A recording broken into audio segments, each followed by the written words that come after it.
Hey, what's going on, guys? So last night I was reading this Robin 80th anniversary special, and I really loved it, and I felt like I needed to talk about it. So for those of you that don't know, DC has been putting out these 80th anniversary specials a lot this year, and just specials in general. So earlier this year they had The Flash, now they have Robin, then they had Catwoman and Joker, which I still need to read. And they basically, it's a bunch of short stories by a bunch of different writers and a bunch of different artists about said character. And what's cool about this is they also have a different cover for each decade. I picked the 90s one because it has Tim Drake on it, and he's my favorite Robin. So, why did I like this so much? Why do I need to talk about it? Well, it's basically a love letter to Robin. And for those of you that don't know, there have been multiple different Robins over the years. Tim Drake is my favorite, but, I mean, Dick Grayson is great. There's some other ones, too, that are pretty good. And so Tim Drake is my favorite, but I also love Dick Grayson. And the Robins just in general are important to Batman history. And what I love about this is it starts off with a story by Marv Wolfman and then follows up with a story by Chuck Dixon. And those are just two of the best Batman writers ever, two of the best Robin writers, Bat family writers, you name it. They're some of the best. And so naturally those stories are great. And the stories actually cover all 5 of the main Robins. So there's Dick Grayson, Jason Todd, Tim Drake, Stephanie Brown, Damian Wayne. They all get at least one, and there are 10 stories total.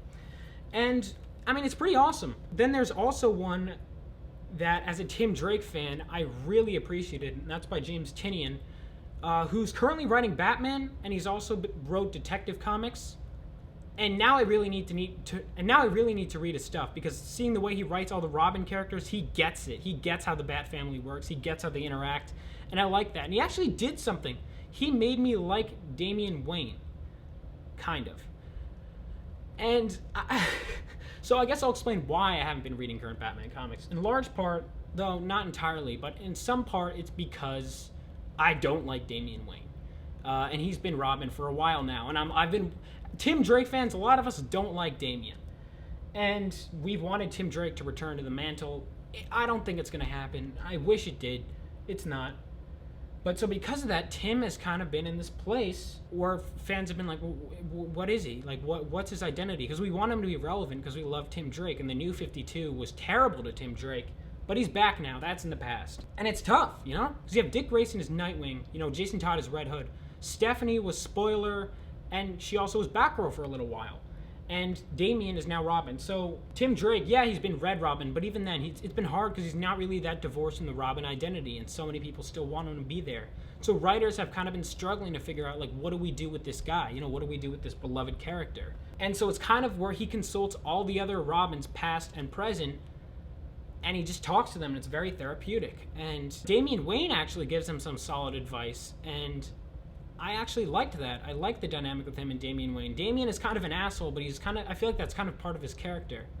He's not as likable as Tim, for better or worse, sometimes both.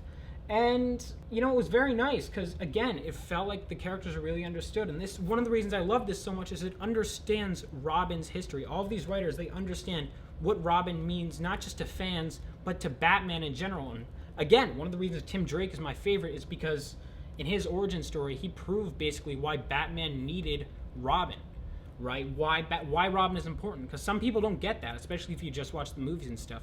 Why is Robin so important? Well, for a number of reasons. Not only does he help Batman physically in terms of fighting, but he also helps him on an emotional level. And even outside of Batman, he's a great character, whether he's on his own or with Teen Titans. Point is, Robin is great. So this is basically like a celebration of 80 years worth of Robin history and all of the Robins. It's also a character, and Robin is a character with such rich history, so that's so satisfying. And it's also kind of a tip towards the future, and it's just a celebration. It's a love letter to Robin, and I love that as a Robin fan. So definitely give it a read if you haven't already. Pick whichever cover you want, and yeah, check it out. You don't have to be keeping up with current Batman comics at all. It's all self-contained stories. It's just great. Check it out.